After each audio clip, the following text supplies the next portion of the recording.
Long before ChatGPT was a thing, there was already this epic showdown between the man versus the machine. Many of you will remember. Let's take a look.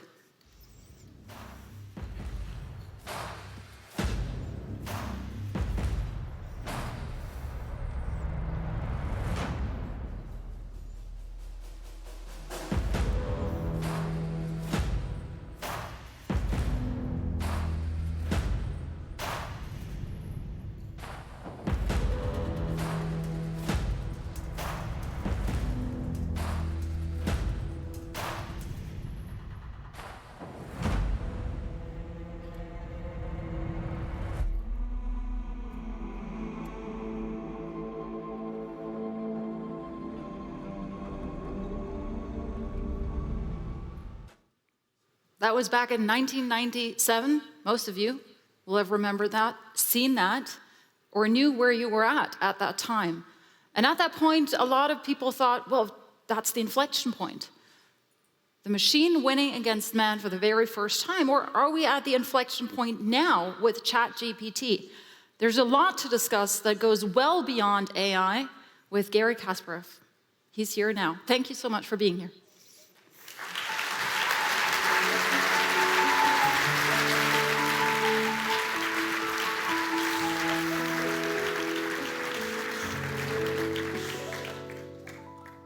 Mr. Kasparov, it's a pleasure to have you here. Yes, thank you for another reminder how much hair I lost since 1997. What went through your mind when you sat there and you did this and you didn't know what else to do? What went through your mind? Yeah, actually, I was right thinking that it would be something that would stay with me for the rest of my life. Then I thought it would be a curse. I think now it was a blessing. Why? Because I was part of a very important experiment, and it gives me extra credibility now to be pragmatic or even optimistic about future human-machine collaboration as being the first knowledge worker who lost or who had his job being threatened by a machine. Because I'm always trying to fight back against the doomsayers predicting the end of the world. And I also tell people that, we have to be more realistic about AI, because at the end of the day, it's even the definition is questionable. Artificial intelligence, it immediately reminds you of these Hollywood blockbusters. I think we're watching too much of them, and this is Terminator, Matrix. My point is, AI is not a magic wand, but it's not a Terminator. AI is not a harbinger of utopia or dystopia. It's a tool invented by us humans. And, it's most of the machines, and of course the one that, that I fought twice. By the way, I won the first match in 1996, just for the record. Yes. Yeah, they still operate on the brute force. It's calling Deep Blue, which was, by the way, a great accomplishment of IBM team. AI is exaggeration. It was as intelligent as your alarm clock. A very expensive one, $10 million a piece. But it didn't have to be intelligent. Because the advantage of machines and how we should view them, it's not to solve the problem. According to Claude Shannon, one of the founding fathers of computer science, the number of legal moves in the game of chess has 46 zeros, which is impossible for any machine just to solve, till end of time. Right. But it doesn't have to solve it. Machines make fewer mistakes. That's it. This is the key. Let me stop you here for a second, because the AI Institute recently came out and said the threat level of AI for manhood could be extinction, similar to a pandemic or a war. Are we overdoing it? By the way, I live in America for many years, so that's why please don't say in front of me man versus machine, it's human versus machine. So I'm very sensitive to that. Now, what kind of threat are you talking about? I didn't say that. That was the Institute warning recently about the threat of extinction of mankind. Of mankind. And one of the signatories, 350, was the founder of OpenAI. And one of them was Elon Musk, yes? Well, he was the signatory of the other letter saying there should be a 6-month moratorium because he also wants to work on it. Probably. So with one hand, he signed his letter, and on the one, he invested in ChatGPT, yes? Look. Are we overdoing it in terms of the nonsense. risks? Absolute nonsense. Look, AI, computers, you name it, it's a technology. Technology always created opportunities and challenges. Machines made us faster, machines made us stronger. I don't see why intelligent machines should not make us smarter. Absolutely, you have so many opportunities now in front of us, but also machines can be used against us. But if you go deep down at the root of the problem, you always find a human. Because look, you don't expect machines to go after us. Because by the way, even if we think about this Hollywood production, they're always big robots. By the way, do you see many robots running around? Not yet. Yeah, what about Boston Dynamics? Oh, they repeat or just replay the same video year after year, which is quite interesting. That is, you go back to the beginning of sci-fi, and they always talk about robots, and very little confidence about machines' cognitive abilities. Today, actually, we see it's the opposite. Machines do a lot of work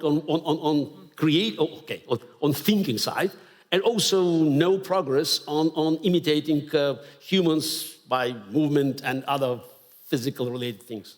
You said the pure evil mostly comes from humans. But humans have monopoly for evil, period. You're talking about one specific human. You've been a dissident for a very long time. Back in 2001, you wrote an article criticizing the Kremlin and Putin. Back in 2015, you wrote the book, I believe, Winter is Coming. Yes. You knew it was coming. The West, was it too complacent? Was there a failure in terms of Western leadership? Yes. The failure was even more spectacular than in the 1930s.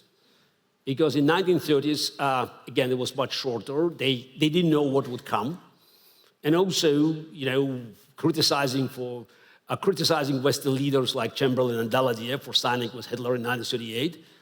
We should probably recall that they were generally trying to preserve peace, not to do business with Hitler. We had 20 plus years. And you cannot say, Putin committed so many crimes, but you cannot blame him for being secretive about it. No. The reason I've been writing about Putin, you correctly said, January 4, 2001, my first article in the Wall Street Journal warning about Putin. Why I knew about Putin, why I was so confident? Because I listened to him. It's not that, I was sitting and fantasizing. I simply listened to what Vladimir Putin, a KGB operative, kept telling us from 1999. The moment I heard him saying in 1999, still being a prime minister and heir apparent of Boris Yeltsin, once KGB, always KGB, there was no such a thing as former KGB officers, I knew that the very feeble foundation of Russian democracy was in great danger. And year after year, Vladimir Putin openly revealed his plans. 2005, the collapse of the Soviet Union was the greatest geopolitical catastrophe of the 20th century. Direct quote. And with every year, he was growing more and more confident because he saw no opposition. So 2008, the attack on the Republic of Georgia. He was not yet so confident to annex territories. He just took them under control. And then what's happened? Nothing happened. No, I'm wrong. Reset policy. So for 8 years, Obama administration was so flexible that they even did nothing after annexation of Crimea. Well, there were sanctions from the EU. Excuse me? There were sanctions. What sanctions? Look, Russian economy is still functioning after 10 packages of sanctions.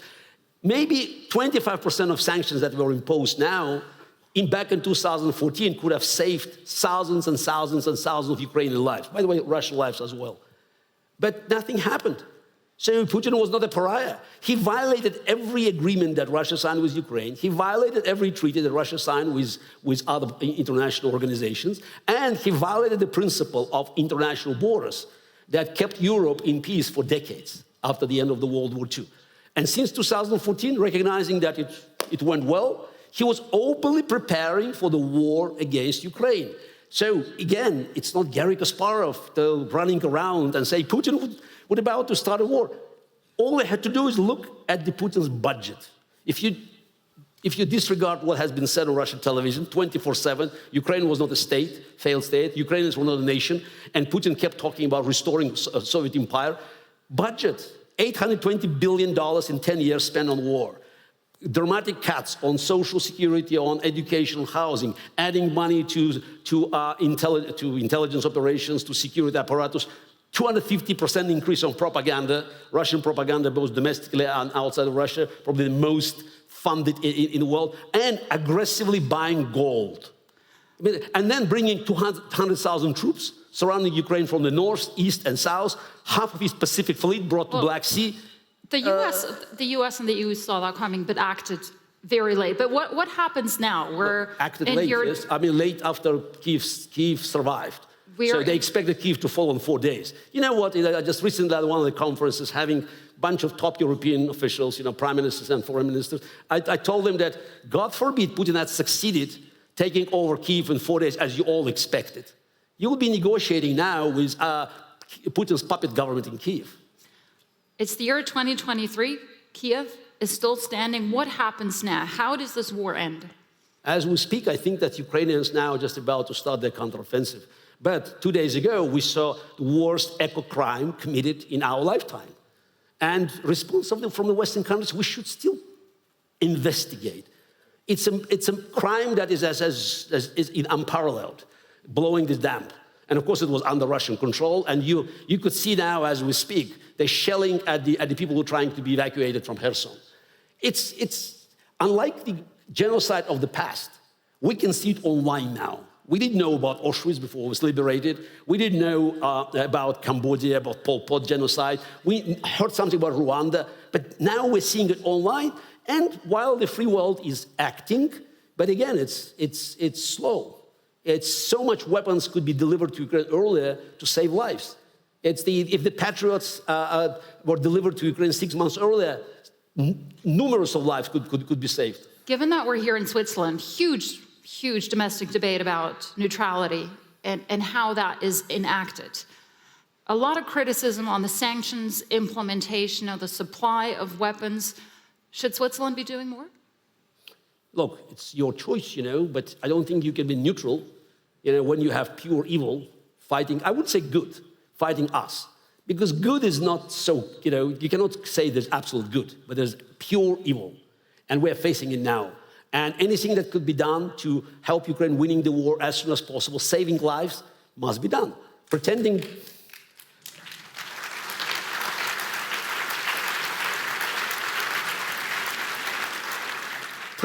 that you can stay neutral, I mean, it's because the cost is immense. It's about, now the moment we recognize that, the cheap Russian gas had a cost, hidden cost. And now imagine again, so how much, let's not talk about human lives, but go back to business. How much money could have been saved if Europe looked for alternative sources of energy? There were many opportunities that have been missed. 16 years of Angela Merkel government basically killed all the alternatives to Russian gas. Or arming Ukraine, making Ukraine ready for the attack. Because the cost of this war is it's huge. And now you have to start producing weapons. But you're saying that the West, Germany, for example, was complicit. Complicit is a compliment. Because complicit means, you were indifferent to the crime. They have been actively engaged in helping Putin to build his war chest, and it's on both sides, financial and also technology. By the way, even today, even with all the sanctions, Russia somehow receives technology. There's kind of a shadow parallel import, because Russia still provides, or Russian industry is still capable of manufacturing weapons, shells that have Western components. Every shell, every missile that lands in Kyiv or in Kharkiv has Western component. Which the EU is looking at sanctioning in the near future. Yeah, exactly. Oh, yeah, absolutely, yes. Yeah, Finland, for us, has a very strong, anti-Putin stand. The problem is that the Finnish export to Kazakhstan and Kyrgyzstan increased 250% this year. They have to transit, I guess. They start in Finland and they go allegedly to Kazakhstan, but across Russia. And that's one country. I can start counting others. Again, there's a business that is not, fully controlled by the sanctions mechanism. Let me go back to my previous question. How is this war going to end? Is it going to end after this spring offensive? Is it going to end with the help of F-16 fighter jets? Is it going to be a frozen conflict for the next 10 years? And will it end with Putin still in place? Again, there's a little contradiction in your questions, because frozen conflict doesn't mean the end of the war. As long as Putin stays in power, the war will not end. It's not me, it's he saying that. His goal is still to destroy Ukraine. Every day Russian propaganda repeats the same story about Ukraine. Was not a state. A Ukrainian nation, must be brought back to Mother Russia. So there's no way to compromise with pure evil. So the only way to end the war is to win the war. How? It means liberation of the entire Ukrainian territory, going back to 1991 internationally recognized borders. It's doable. You need weapons. You need more assistance. And Ukraine is doing a great job, by the way. So everybody talked about Russia having the second army in the world. Now in Ukraine, we clearly see it's the second army in Ukraine. Yeah, basically, Russian military capabilities have been nearly decimated in Ukraine. But to win the war, because Russia now is on defense, you have the longest trenches since World War I, 2,000 kilometers in nearly 8 kilometers deep, and Ukraine is still willing to take this, because the war in Ukraine is the war that NATO has been built for since 1949, defending free Europe against Russian invasion. And Ukraine is the only country that's fighting this war, and it's doing a great job. So there's no other way to win the war, I repeat it, before Ukraine is liberated, before reparations being paid, and before war criminals brought to justice. That's the only way to finish the war. Mm-hmm. And what happens in Russia, we don't know. But it's again, you cannot start now contemplating what comes next in Russia, and by using this argument to prevent Ukraine receiving all the weapons it needs, because that's what Americans have been doing for a long time. Can I ask you a personal question? You mean all previous questions had nothing to do with me? Okay, fine. Yeah. Now, this is a personal question. Yeah, okay. You come here to Switzerland, Yes. You walk around quite freely, and you have many friends, and bad things happen to them. And as far as I know, you have very little security. How? Do you feel safe? No, but in general. But in Switzerland, yes. I mean, should I worry? I hope not. Maybe you know something I don't. Yeah. No. Look, it's a simple answer would it help? Because surrounding yourself by security, doesn't help if they really get serious. So even presidents are not immune from attacks. And I'm trying to be cautious by dramatically limited number of countries I visit. You mentioned Switzerland. So I traveled to Switzerland, to Poland, to Lithuania, to Germany, to France, to Britain, to Norway. I wouldn't go to, of course, forget China or Kazakhstan. Any country where Russians can have, let's say, free hand. I wouldn't go to Turkey. And I know that there will be, by the way, the president of Hungary will be here, just soon. I will not go to Budapest. You would not? No, because I don't trust the Orban government to do a good job by checking on Russians. I'm paranoid, I'm entitled. Yes, you're entitled to be paranoid. I'm entitled to be paranoid. So, but again, I don't trust, certain governments to do a good job by checking on Russian activities. So that's how I live. But what else I can do? So I'm not going to change my message. You're correct. I have many friends who are either in jail or being killed. But I believe I have to carry the torch. Do you love your country? Look, yeah, of course. I believe that it's my duty to do whatever I can, whatever is within my power, to bring my country back to the family of civilized nations. So since I left Russia in 2013, facing imminent arrest, I asked my friends in Croatia to protect me with a document. I have a Croatian passport. I have friends in the country. I've been visiting this country for decades, and thanks God, I'm a member of European community now. But unlike my wife, who also got an American passport, I refuse to move in this direction, because I believe that if you try to help your country, Russia in this case, you should not be carrying American passport. So I still believe we have a chance. I don't think that our chances to change the trajectory of Russia, they are phenomenally high, but this is the case where you don't take your bets. So I believe that Russia's choice after inevitable defeat in the war against Ukraine will be very simple.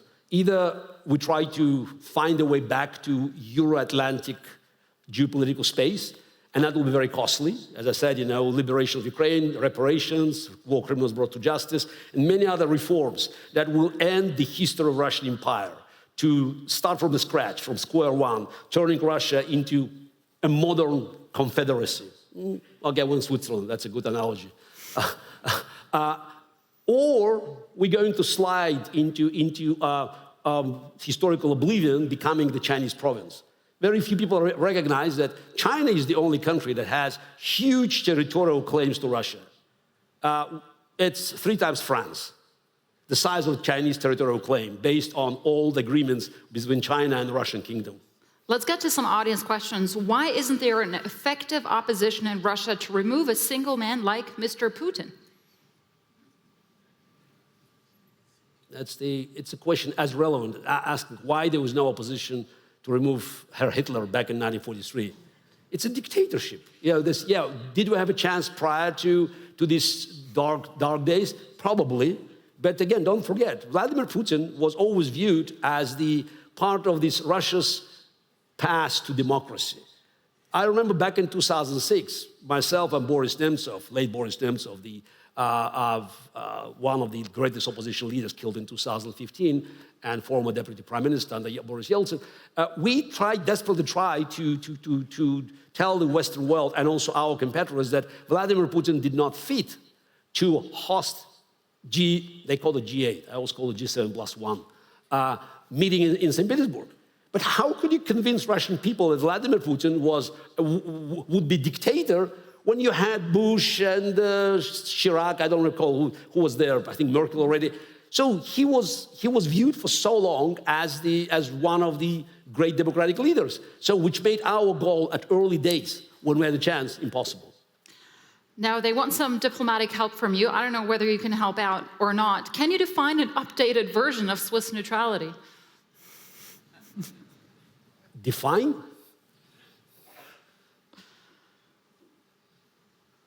Follow the money.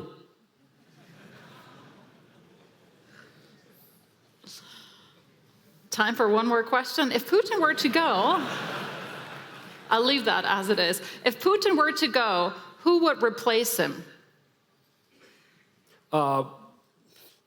Typically, this question is wrong in dictatorship, because if I knew the answer, the person would be dead already.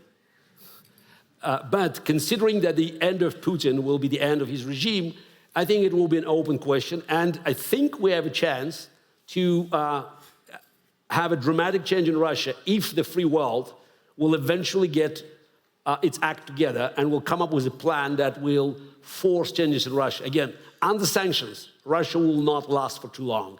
And if the military defeat, which was always a precursor in Russian history, prelude to social changes and revolutions, if the sanctions kept and the military defeat is inevitable, I think we have a chance for Russian people to start looking elsewhere, not just for another dictator. Now, this is clearly just a prop. I'd say it's a problem. This game is played by the rules. Dictators do not. Okay, so I'll do the opening move, and that's all I can do. You already violated the rules because white plays first. Oh, okay. But I'm used to that, so. Thank you so much. Thank you. Thank you. Thank you. Thank you.